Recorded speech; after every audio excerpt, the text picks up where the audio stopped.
Good day and welcome to the She's Yielding Success talk show with me, your host, Shané Rudolph. Today we are celebrating women in the agricultural landscape. In studio with me is Dr Langelihle. She is the Agri Business Development Specialist at ABSA. But first, 5-minute fundamentals with Wesley Ferguson. Thank you, Shané. In today's 5-minute fundamentals, we'll be taking a look at agricultural data and how this data can be used as an asset or an income generator for your farm or agricultural business. When looking at the formation from data towards decision-making powers, there's a couple of things one has to take a look at. So data, by its definition, is objective, has no meaning, and is unprocessed. The next logical step from data is into information. Information should be objective, has a meaning, and is processed. Then lastly, knowledge is subjective, has a meaning or a specific purpose, and is understood and interpreted. When taking the flow from data, information, knowledge, this ultimately leaves you with some information or packages of knowledge that can be used for decision-making power. Next, a quick look at a couple of clusters of available farm data for measurement. So in cluster 1, the management cluster, typical data sources include things like your staff hours, productivity, scheduling activities, and logistical management. Next, on the production side and subcategory mechanical, some of the data points that are available for measurement include your machinery and their operating hours, the maintenance requirements of your machinery, and then lastly, your energy resource reliability. The second cluster or the third cluster on the production side, the subcategory being biological, data points that can be gathered in scenarios include your crop water management data, when peak harvesting is from a data point of view, and then next the monitoring and evaluation of crucial growth stages of commodities in field. The last potential cluster of data on an agricultural point of view would be identified as external, with some data points including what are your environmental impact, the carbon that your farming entity captures, and then global commodity marketing data. Next, we have a quick look at how assets are defined. Assets, by definition, is a resource controlled by the entity as a result of past events from which future economic benefit can be derived. Future economic benefit can be categorized as a handful of subcategories. These are: 1, the increase in efficiency of your entity, the decrease in costs, mitigation of potential risks, and then lastly, how this economic benefit can be used to give your agricultural entity a competitive edge. Next, we'll take a quick look at a subcategory of farm data as on the water management front and see if this fits the definition of being an asset or something with future economic benefit. So the data sample shown on screen is historical water use on a day-to-day management platform, giving farmers real-time insights from a GIS point of view.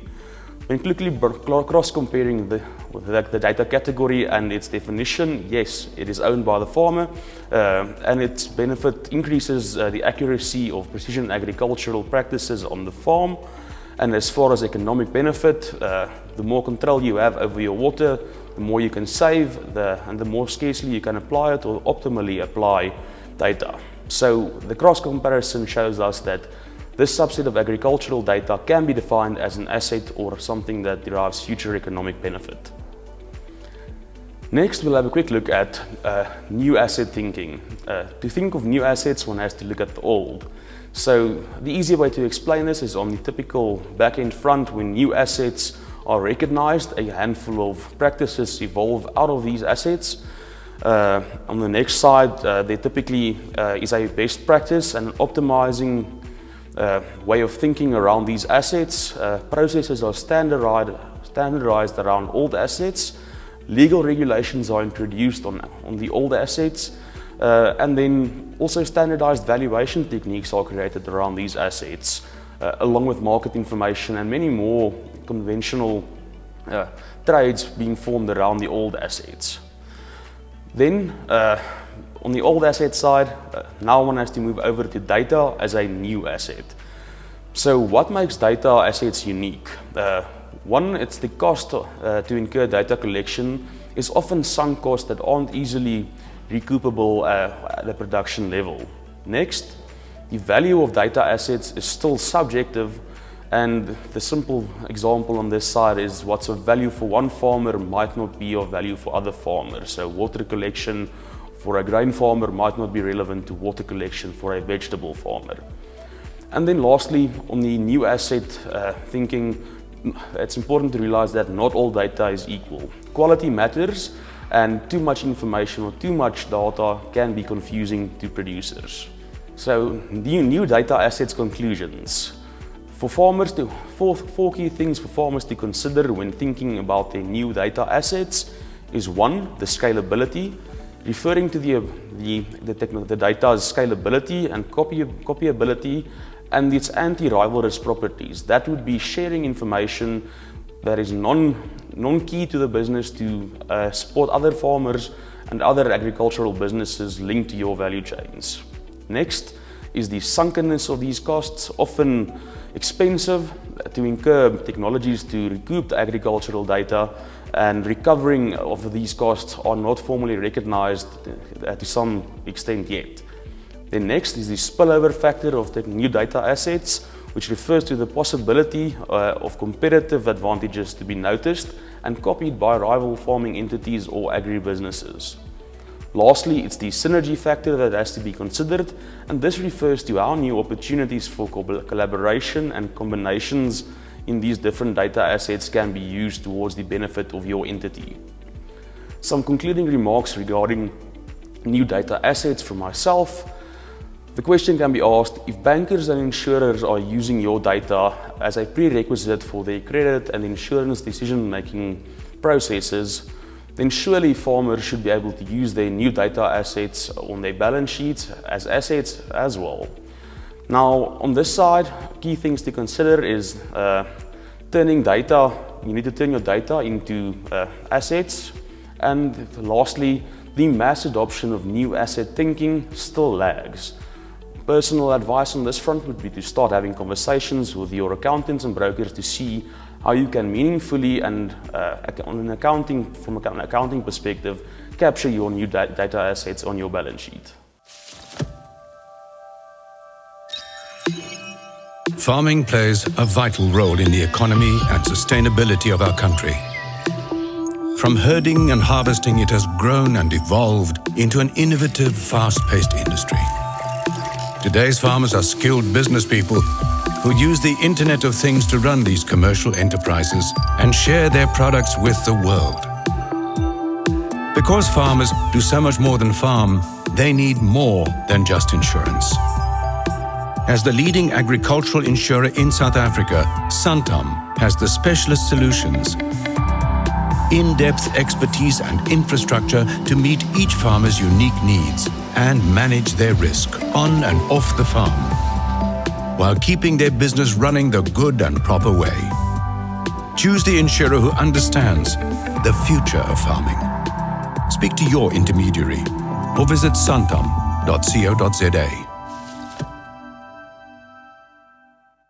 Welcome, Dr. Langa. Thanks, Shané. Thanks for having me here. You are a dynamic woman in the agricultural landscape. So why did you choose agriculture? I think it's from my foundation years, really. I grew up in rural areas in Zimbabwe, in the southern region. And right from the onset, agriculture was our mainstay. My two parents were teachers, but every day after work, we went into the fields, we looked after the cattle. So I was always there next to my mom, working along with her, either, leading the cattle while she's pulling the plow, or with a little hoe working by her side, or in the granary, spreading the grain or taking the grain out. So that was just my upbringing. But the one thing that really stuck out for me in that upbringing was that we had extension officers. I remember there were two beautiful houses in our community, and I don't actually remember seeing them, but every time we had a discussion, the parents were talking, the elders were talking in the fields, they were always saying, oh, the extension officer this, the extension officer that. So it intrigued me, this whole, reliance on the extension officer, almost reverence for the extension officer, because obviously they gave them very good guidance in what they were doing. So as I grew up in my teen years, I actually thought I was going to do agricultural extension. Okay, that is very interesting. So will you say that your mom is one of your inspirations who inspired you in the agricultural landscape? Yes, I think from working alongside her, that really inspired, at least it brought the idea to me that this is what I want to do. I enjoy outdoor work. I don't particularly enjoy indoor work. But in terms of inspiration, I must say I've had lots of inspiration along the way.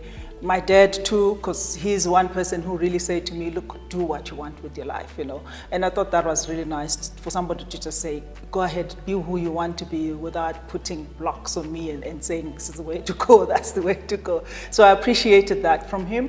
And then as I went to varsity, there were two people that really led me and sort of showed me the way in the agricultural sector. That was Professor 𝗦𝗵𝗲'𝗀 𝗬𝗶𝗲𝗶𝗵. She's now at the University of Pretoria, and her late husband, Professor 𝗦𝗵𝗲'𝗀 𝗬𝗶𝗲𝗀𝗀. They were my guidance, they were my mentors from my BSc, my MNc, and even through to my PhD. They guided me along. So that worked very well for me because it gave me an idea of what I wanted to do in terms of research and where I want to go. And then when I came to the University of Pretoria as well, Professor Eddie Webb was a very good guide. I must say I've been very lucky in my life that everybody that I've worked with has always sort of believed in me and set up the steps for me for the next level of progression. I mean, I remember when I was at the University of Pretoria, I participated in some international symposium on meat science, and there was a lady from the Food and Agricultural Organization there. I sat with her and I was like, oh, I've always wanted to work for the FAO, and the next thing I did get a job with the FAO. So as I finished off my PhD, I was working there. And while I was doing that, one of the tasks that I had was to organize people in the livestock industry in Southern Africa. So I called all the leaders of the producer organizations in the region to a meeting in Namibia. And there I met Agri 𝗦𝗵𝗲 of 𝗬𝗵𝗲, and he said to me, do you want to work with me? And I thought, okay. But when I finished my stint with the FAO, I then called him up and I said, remember, we met and you offered me a job, is it still open? And that's how I entered into the red meat industry, and that was really a brilliant journey. You know, I learned to understand South African agriculture from that background. And still, while working in there, then Ernst Janovsky from ABSA also called me and said, would you be interested in working with ABSA? So I must say, I've had great mentors, great people opening up opportunities for me all along in my career. Yes, that's very important. It shows how important mentors are and how lecturers can guide you and lead you into a way that you need to achieve. How do you experience the agricultural landscape for women? Do you think the playing field is equal? Do you think we still need transformation? What is your view? I think we need transformation. So I'll tell you, when I stepped into agriculture, I always thought, oh, I don't like affirmative action. Because I've always been the person that says, I want to get there because I'm me. I don't want to get there because you boxed me into a box and I feel a certain box. You're a woman and black woman and whatever, therefore you must be there. You know, I always feel that's an unfair way of looking at the world. But the reality is that is the world we live in. We do have lenses through which we look at people. So for that reason, we do need affirmative action, because if we don't have affirmative action, it will not open up opportunities for certain people. There will be certain people that will progress, but there will be certain people that will not make it. And certainly, I think for women, it's even more important. If you look at our black community, I mean, traditionally, in most traditional systems, women didn't own land, the men owned the land. So you find that even as the system changed and that it's open, everybody has equal access to land. But it doesn't, I don't know whether it's a mind shift thing or what, it doesn't totally open up for the woman. So it still becomes a bit harder for the woman to step in there and get the land. Similarly, with access to finance and things like that, it's not always easy for women to do it. So for that reason, I think we need affirmative action, we need some transformational approach to women until such a stage, and I don't think we'll ever get there, where society actually learns to look at people as people and not look at people in boxes and squares or whatever we put them in. Yes, I agree with you. I think it's time that women get a seat at the discussion table because of their intellectual capacity and not because of their gender. Yes, I totally agree with that. And one of the things that I think tends to happen is if you're a woman and you want to progress, the world thinks you should become a man to progress. And that's why I keep coming back that let's see people for who they are. What we want is a job done. And the how I don't think is always is a big issue, but what is one? If you've got a piece of land, it can produce 10 tons of hectare of maize. Can that piece of land produce 10 tons of hectare of maize, no matter who's running it? And look how they do it. I think that's them. We are different people, we have different approaches to life, but if we can achieve the job at hand, let's get it done. And I think that's where we need to get to basically as society. Yes, I agree. If they don't want to give you a seat at the table, you must take your own folding chair and make yourself a seat at the table. So to tie into Wesley's insights, he was talking about to incorporate data into the balance sheet to mitigate the risks. What are your views on that? It's an interesting one because for me, I still think data is a tool and it's as good as how you use it. In fact, it's as good as how you've collected the data, the quality of the data, and how you use it. And if you don't collect the right quality of data, you don't analyze it properly and use those insights, to ride the good times and overcome your challenges, then it's sitting there. It's worth what it's done for you. So right now for me, it's a very good quality tool to have in any business, and I think it helps to build your assets in the business. I'm not sure about viewing it as an asset yet. I think there's a lot of variables that one has to deal with before we can, and then I'm looking at even coming from a financial institution, that where would you put the value on what? Because as I'm saying, you could have good quality data sitting there, but if it has not been used properly, then it's meaningless. Is it really an asset now?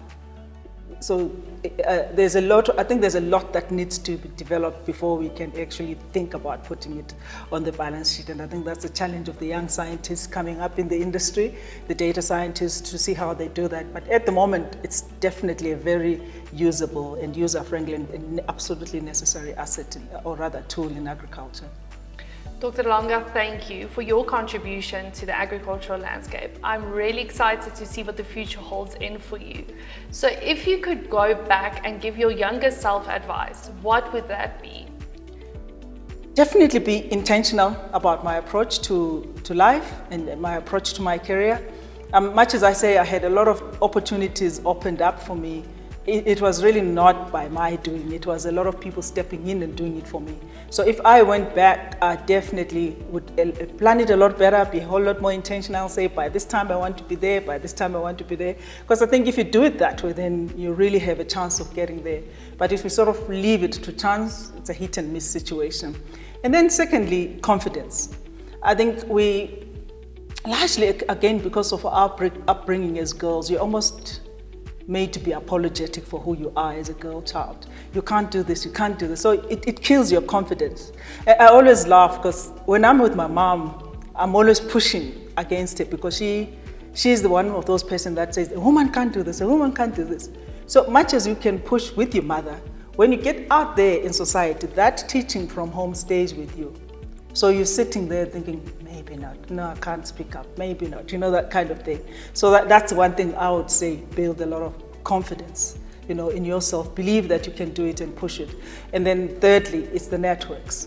You need to develop a wide array of networks and then use them to step ahead. Because if you don't tell people what you want to do, where you're going to get to, nobody knows. So they might not open the doors of opportunity for you. But if you speak up, then the doors of opportunity would open up for you. Once again, Dr. Langa, thank you very much for joining us today. Thank you very much. It's a pleasure. Agri SA Enterprises wants to thank our sponsor Santam for providing us with this platform. Santam is a preferred insurance provider for millions of South Africans, ensuring you be safe and stay safe wherever you go. For more information, visit their website. I am your host, Shané Rudolph. Thank you for tuning in and enjoy your day.